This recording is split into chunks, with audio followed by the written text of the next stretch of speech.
Hello students, आप सबों का फिर से स्वागत है।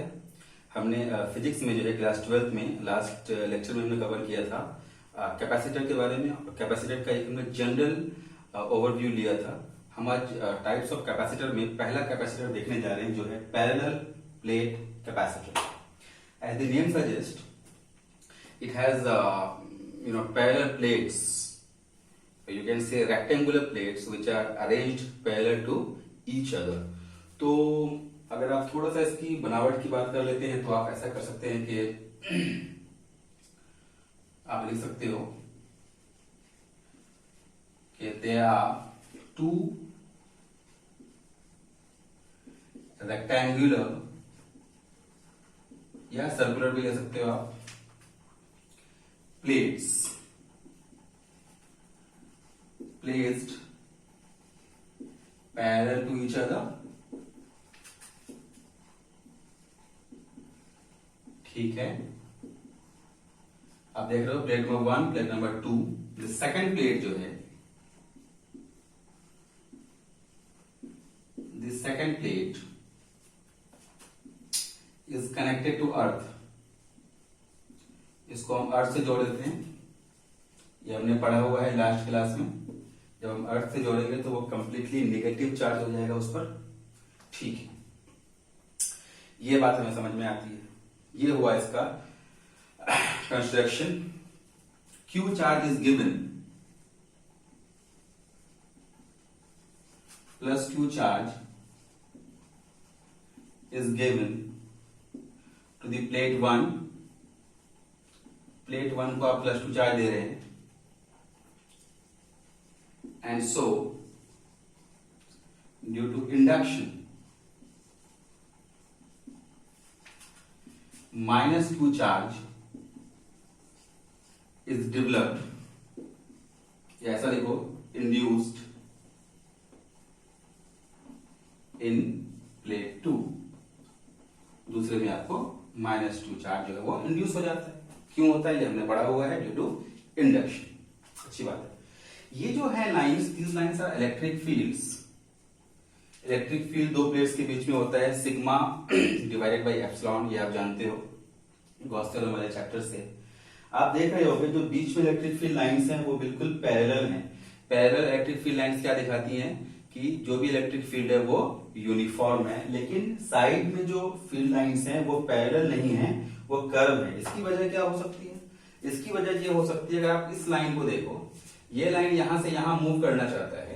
मूव करने के लिए इसके ऊपर भी एक लाइन है, इसके नीचे भी एक लाइन है, तो ये ना तो ऊपर जा सकता है ना ही तो नीचे जा सकता है, इससे स्ट्रेट में मूव करता है। बट आप इस लाइन की अगर बात करोगे तो ये वाली जो फील्ड लाइन है ये इसको रिपेल करना चाहिए। आप जानते हो दो फील्ड लाइन दूसरे को रिपेल करती है, तो ये वाली इसको रिपेल करना चाहेगी और ऊपर कोई लाइन और है नहीं जो इसको रिपेल करे, तो इसके लिए स्ट्रेट जाने का मौका नहीं बचता, इसको कर्व होकर जाने का मौका मिलता है। तो ठीक है, तो उसको भी लिख लेते हैं हम लोग।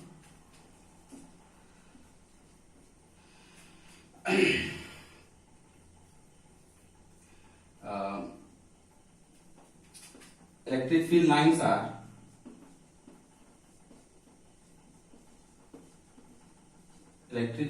Are straight between the plates। Plates के बीच में आपको ये जो हमेशा स्ट्रेट होंगी, ठीक है। And curved at sides, sides में ये कर्व है, ठीक है। ये बात हमें समझ में आती। अब हम लोग थोड़ी सी कैलकुलेशन कर लेते हैं। इलेक्ट्रिक फील्ड की जो वैल्यू होती है वो आप जानते हो। इलेक्ट्रिक फील्ड की वैल्यू होती है सिग्मा डिवाइडेड बाय मीडियम की, मीडियम का जो भी आपको जो है परमिटिविटी है, ठीक है। अगर हमने यहाँ पर एक मीडियम पुट किया हुआ है जिसकी रिलेटिव परमिटिविटी आप मान लो कि इसके बीच मीडियम है और वो परमिटिविटी उसकी है एप्सिलॉन आर, तो ये जो अब मीडियम की टोटल परमिटिविटी कितनी हो जाएगी? Epsilon not multiplied by epsilon R. ये आप पढ़ चुके हो पहले कूलॉम्स लॉ वाले चैप्टर में, ठीक है। तो ये इलेक्ट्रिक फील्ड बना, अच्छी बात है। अगर इलेक्ट्रिक फील्ड बना तो इनके बीच का जो पोटेंशियल डिफरेंस होगा वो भी होगा, उसको हम मान लेते हैं V। तो जो V पोटेंशियल डिफरेंस है उसकी वैल्यू कितनी होगी? आप जानते हो कि जो भी इलेक्ट्रिक फील्ड की वैल्यू होती है that is potential difference divided by distance. तो पोटेंशियल डिफरेंस कितना हो जाएगा, electric field multiplied by distance, और डिस्टेंस को चलो हम लोग डी मान लेते हैं, यहां से यहां तक का डिस्टेंस जो है वो डी है, तो ये हो गया V बराबर E इंटू डी। ठीक, इतने की हमको जरूरत पड़ेगी, ये बातें अभी हम करने वाले हैं। ठीक है, मीडियम के बारे में लिख लेते हैं कि between the plates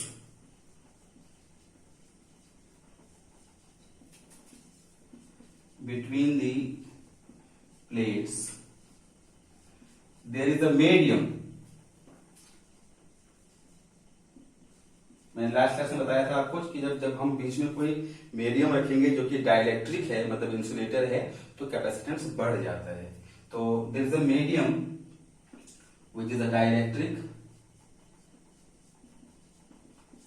dielectric of relative permittivity epsilon R. ये हमने आपको लिख दिया, ये इतनी इसकी जो है बनावट हो गई आपको। अब आते हैं हम लोग कैलकुलेशन वाले पार्ट पे, तो मैं इसको इरेज करता हूं।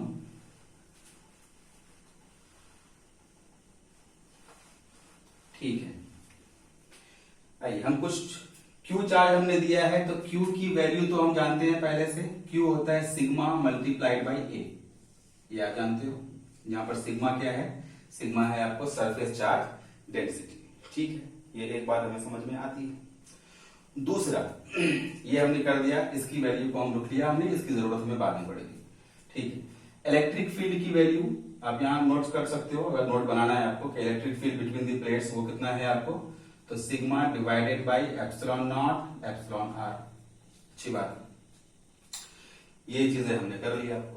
इसीलिए potential difference between the plates आप नोट करते जाना, V क्या है, potential difference between the plates, that will be E multiplied by D, और E की वैल्यू आप पुट करोगे तो sigma divided by epsilon not epsilon R, और ये हो जाएगा मल्टीप्लाइड बाई डी। ये हो गई आपको V की वैल्यू। ठीक, इसीलिए कैपेसिटेंस C की वैल्यू आप जानते हो, Q divided by potential difference. ये हमने Q के बदले पुट करा सिग्मा इंटू ए, और डिवाइडेड बाई नीचे पूरी V की वैल्यू हमने पुट करी, ये हो जाएगा sigma divided by epsilon not epsilon R, और ये हो गया डी। आप खुद देख सकते हो कुछ चीजें जो है वो कैंसिल आउट हो जाएंगे, sigma and sigma cancel out हो जाएगा, और ये पोर्शन ऊपर जाना है, तो ये बना epsilon R epsilon naught divided by D. ये पोर्शन बचा, और ऊपर जो है आपको ए बच गया, ये आप ए लिख दो यहाँ पे। तो ये हो गया capacitance of a parallel plate capacitor. ठीक, ये बात हमें समझ में आती है। अब अगर हम लास्ट लेक्चर आपको याद हो तो मैंने बताया था कैपेसिटेंस तीन चीजों पे डिपेंड करता है। मीडियम पे, देखिए मीडियम के डायरेक्टली प्रोपोर्शन आया, एरिया ऑफ द प्लेट पे डिपेंड करता है, ए के डायरेक्टली प्रोपोर्शन आया, और डिस्टेंस के इनडायरेक्टली प्रोपोर्शनल आया। जो बातें हमने लास्ट लेक्चर में की हैं वो यहां पर सही साबित होगी। ठीक है, ये बातें हमें समझ में आई। अब आप अगर आगे देखो तो ये आपने याद रखना है कि पैरेलल प्लेट कैपेसिटर का जो कैपेसिटेंस होगा that will be epsilon not epsilon R, अगर मीडियम है। अगर मीडियम नहीं है तो इसको हटा दो, सिर्फ एप्सिलॉन नॉट बचेगा, multiplied by A divided by D. अब यहां पर आप ये देखो कि अगर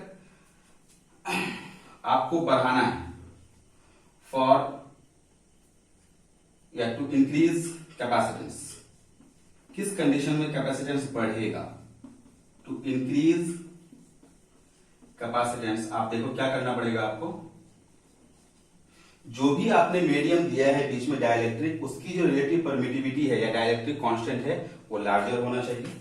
तो पहला पॉइंट क्या हो गया आपको,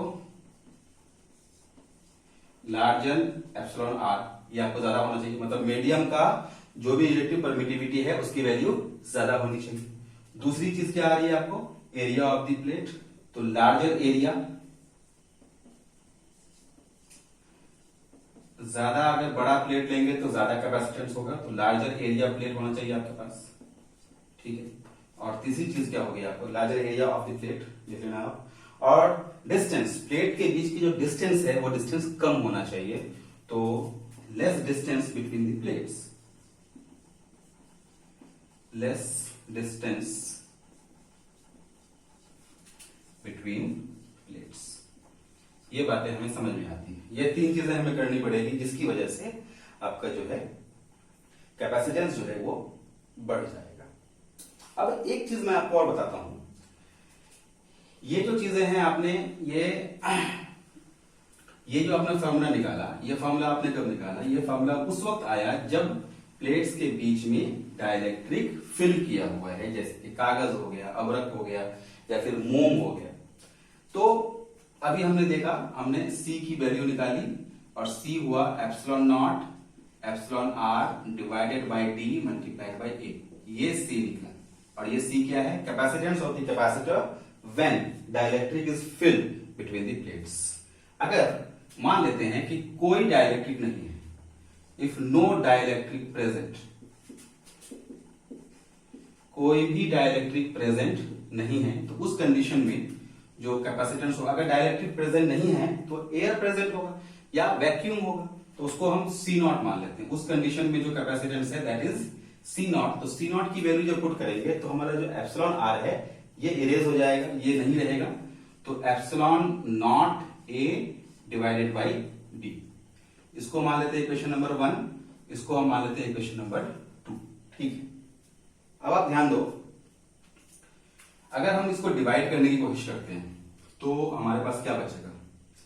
C divided by C not करो, C की value epsilon not epsilon R A divided by D और C नॉट की वैल्यू पुट करोगे तो ये हो जाएगा D divided by epsilon not into A। D D cancel out, epsilon not cancel out, A cancel out, बचा क्या? सिर्फ रिलेटिव परमिटिविटी। तो आप देखो, रिलेटिव परमिटिविटी को हमने कई बार पहले भी डिफाइन किया है in terms of Coulomb force, in terms of electric field. आज हम इसको डिफाइन करने वाले हैं इन टर्म्स ऑफ कैपेसिटेंस। तो relative permittivity of a medium is the ratio of the capacitance of the capacitor filled with the dielectric and capacitance of the capacitor without the dielectric. ये जो C है ये क्या है? ये उस वक्त का कैपेसिटेंस है जब प्लेट्स के बीच में आपको डाइलेक्ट्रिक भरा हुआ है। C नॉट उस वक्त का कैपेसिटेंस है जिस वक्त डाइलेक्ट्रिक प्रेजेंट नहीं है, नो डाइलेक्ट्रिक प्रेजेंट। तो कैपेसिटेंस का जो रेशियो आएगा वो आपको मीडियम के डाइलेक्ट्रिक कांस्टेंट के बराबर आएगा, जिसे आप रिलेटिव परमिटिविटी भी कहते हैं। तो ये एक बात होगी, ठीक है। तो this is all about the parallel plate capacitor. ठीक, ये बात हमें समझ में आती है। सेकेंड टॉपिक क्या करेंगे हम? अभी हमने क्या किया, अभी हमने इसमें एक डाइलेक्ट्रिक पुट किया। मान लो कि एक से ज्यादा डाइलेक्ट्रिक है, तो उस कंडीशन में क्या होगा, तो वो भी हम देख लेते हैं आपको। तो आइए,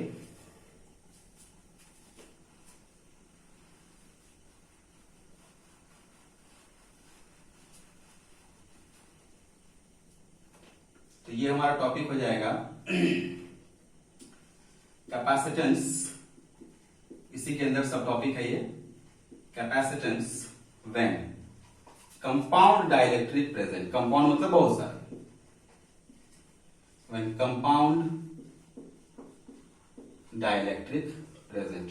अब आप देखो, जब कंपाउंड डाइलेक्ट्रिक प्रेजेंट होगा तो क्या होगा आपको? हमने इसको केस बना लिया, चलो ये हमारा एक केस हो गया। मान लेते हैं, मैं फिगर को इरेज करता हूं थोड़ा सा, पूरा ही इरेज कर देता हूं।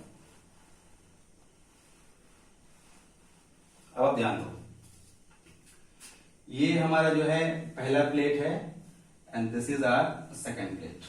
ठीक है, दोनों प्लेट्स में जो है आपको नजर आ रही है, प्लेट नंबर 1, प्लेट नंबर 2। अब जो बीच का स्पेस है वो स्पेस आपको सिर्फ एक डाइलेक्ट्रिक से नहीं बल्कि कई से भरा हुआ। मान लो कि यहां से यहां तक एक डाइलेक्ट्रिक है जिसका डाइलेक्ट्रिक कांस्टेंट है एप्सिलॉन 1। यहां से लेकर यहां तक जो डाइलेक्ट्रिक है इसका डाइलेक्ट्रिक कांस्टेंट है एप्सिलॉन 2 और यहां से यहां तक जो है वो 3। हम 3 का एग्जांपल लेके चलते हैं, एप्सिलॉन 1, एप्सिलॉन 2, एप्सिलॉन 3। ये 3 हमारे पास डाइलेक्ट्रिक्स हैं। ठीक है, तो यहां की इलेक्ट्रिक फील्ड हो जाएगी E1, इन दोनों के बीच की इलेक्ट्रिक फील्ड E2, इन दोनों के बीच की इलेक्ट्रिक फील्ड E3। ठीक है, पोटेंशियल डिफरेंस इनका हो जाएगा V1, इनका हो जाएगा V2 और इनका हो जाएगा V3। आइए हम काम करते हैं। ठीक है, लैंग्वेज अगर आपको लिखना है तो आप लिख लो कि let three dielectrics are filled between the plates of parallel plate capacitor of dielectric constant epsilon 1, epsilon 2 and epsilon 3 respectively.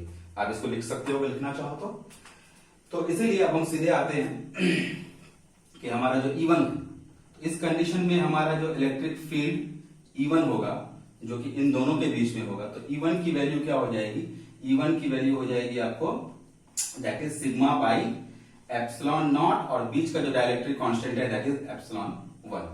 ठीक है, अगर हमने E1 निकाल लिया तो हमको तो V1 भी निकल जाएगा ना। अब V1 के लिए डिस्टेंस चाहिए, हम मान लेते हैं कि यहां से यहां तक का डिस्टेंस D1 है, ये डिस्टेंस D2 है, ये डिस्टेंस D3 है। अब देखो तो V1 कितना हो जाएगा? E1 मल्टीप्लाइड बाई D, तो sigma divided by epsilon not epsilon 1 multiplied by D1। ये हमने जो है इन दोनों एंड्स के बीच में पोटेंशियल डिफरेंस निकाल लिया। सिमिलरली V2 भी हम डायरेक्ट निकाल लेते हैं। ये क्या हो जाएगा? Sigma divided by epsilon not epsilon 2 and D2, और जो हमारा V3 हो जाएगा that will be sigma divided by epsilon not epsilon 3 multiplied by D3। तो आप देख सकते हो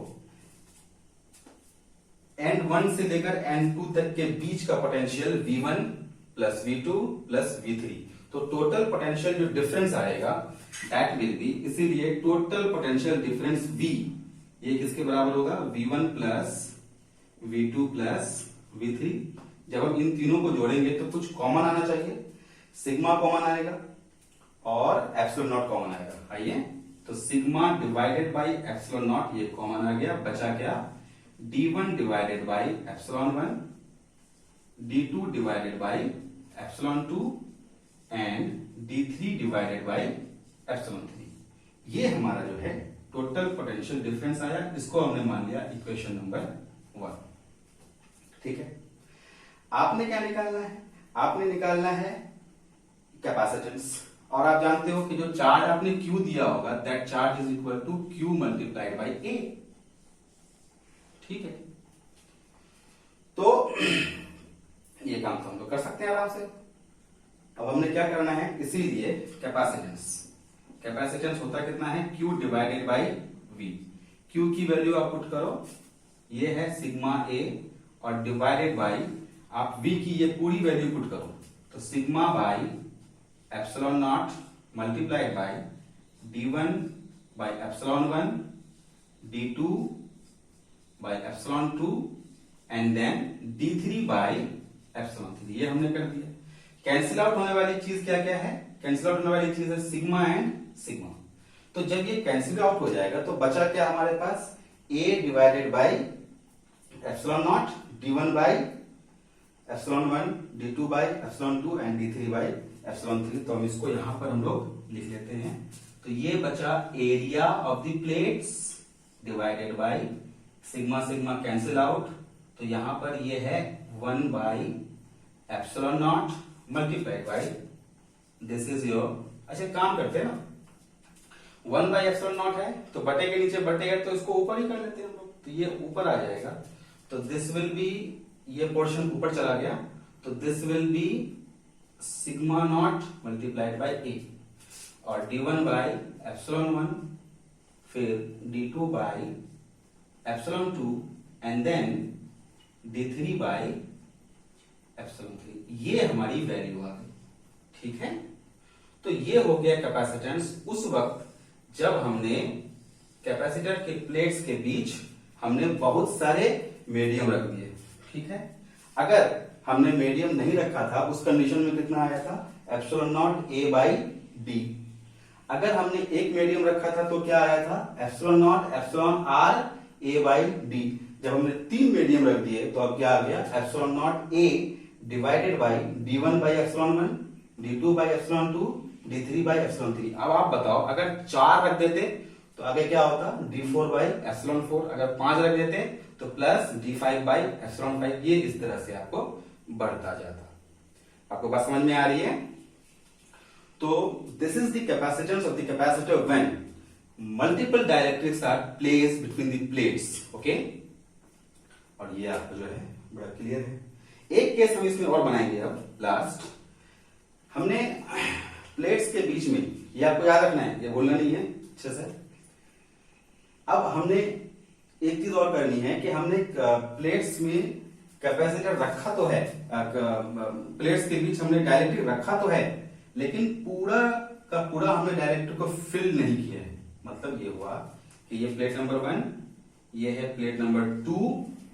हमने जो अब रखा है वो इतने जगह पे ही रखा है। देखो ध्यान देना आप, हमने सिर्फ इतनी जगह पे ही डाइलेक्ट्रिक रखा हुआ है। ये हमारा डाइलेक्ट्रिक है, ये हमारा पूरा डाइलेक्ट्रिक है। मान लो दिस इज ऑल,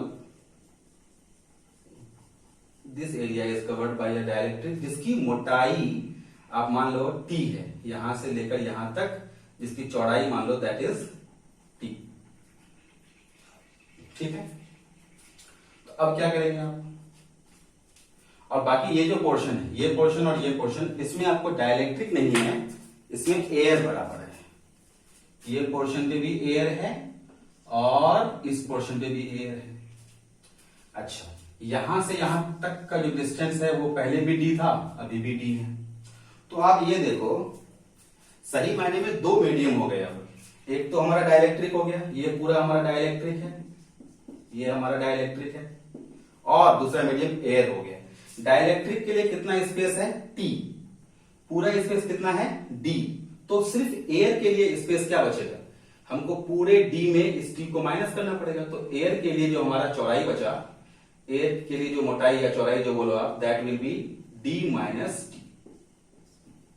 सिंपल। तो आप इसको ऐसे देखो, पहले मैं टॉपिक लिख लेता हूं।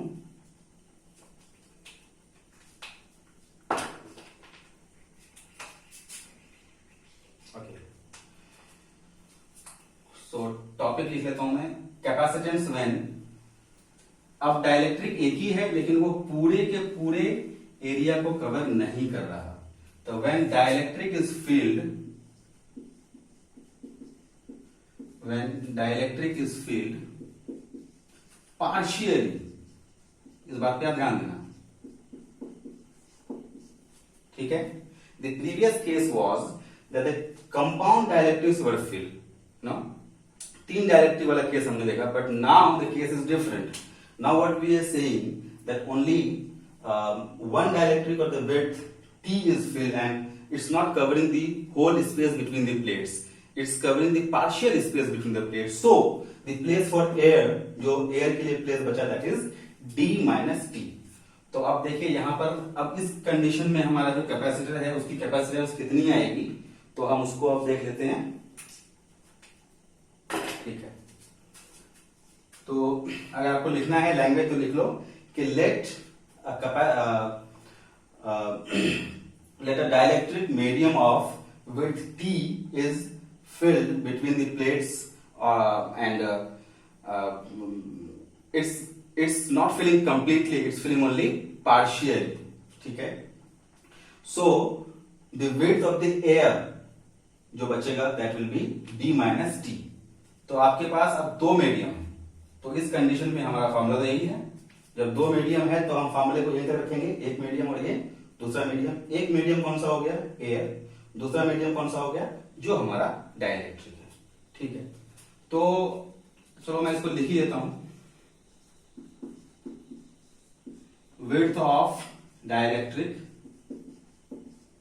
ये हो गया T, ठीक है भाई। इसीलिए space remaining for air, space remaining for air, ये कितना बचेगा आपके पास, D माइनस T। ठीक है, तो हम कैपेसिटेंस निकालते हैं। चलो फिर से बोल रहा हूं, अभी कितने मीडियम दिखाई दे रहे हैं आपको, दो। एक कौन सा, डाइलेक्ट्रिक, और एक कौन सा, एयर। तो आपको जब एक से ज्यादा मीडियम होता है तो फॉर्मूला तो यहां आपके सामने है। तो फॉर्मूला क्या हो जाएगा, epsilon not A divided by, ध्यान दो, पहली चौड़ाई किसकी मान लो आप, चलो एयर की मान लेते हैं। एयर की चौड़ाई कितनी है आपको, D माइनस T। तो D माइनस T ये आपको हो गया, डिवाइडेड बाय एयर का डाइलेक्ट्रिक कांस्टेंट जो कि 1 होता है, तो हमने उसके बदले 1 पुट कर दिया। ठीक है, एंड देन प्लस दूसरे मीडियम की चौड़ाई कितनी दिखाई दे रही है आपको, टी, तो हम लोग यहाँ पर D2 के बदले में टी रख देंगे और उसका डाइलेक्ट्रिक कांस्टेंट जो कि आपको जो है उसको आप कुछ मान लो एप्सिलॉन आर, ये जो डाइलेक्ट्रिक है इसका डाइलेक्ट्रिक कांस्टेंट एप्सिलॉन आर है। ओके, सिंपल सा सजा दिया हमने। अब इसको थोड़ा सा हम लोग सॉल्व कर लेते हैं। तो 1 को तो आप ये हटा सकते हो, 1 को हटा दो, कोई दिक्कत नहीं है। सो ये बना epsilon naught A divided by B को रहने दो। एक काम करते हैं, माइनस यहां भी टी है और यहां भी टी है, तो हम टी को कॉमन ले लेते हैं। यहां से जब टी कॉमन लेंगे तो क्या बचा 1, प्लस से माइनस कॉमन गया तो माइनस, और यहां से भी टी चला गया तो क्या बचा 1 डिवाइडेड बाई एप्सिलॉन आर। ये हुआ कैपेसिटेंस। फिर से ये कैपेसिटेंस कब निकला, ये तब निकला when there is only one dielectric field between the plates and it's not covering the whole space completely, it's only covering partial space, वो थोड़ा सा ही स्पेस कवर कर रहा है। और ये कैपेसिटेंस कब निकला, when more than one dielectrics are filled between the plates and they are covering the whole space, वो पूरे के पूरे स्पेस को कवर कर रहे हैं, तो ये फॉर्मूला मिला। और जब एक ही डाइलेक्ट्रिक है और उसने थोड़ा सा कवर किया है, बाकी जगह है वो खाली है, तो ये फॉर्मूला निकला हमारा। So this is all about the parallel plate capacitor. आज की हमारी क्लास यहीं तक है, ठीक है। So let's see how it goes and if you find any complication then do let me know, I will try to help you out. Thank you, bye bye, जय हिंद, जय भारत।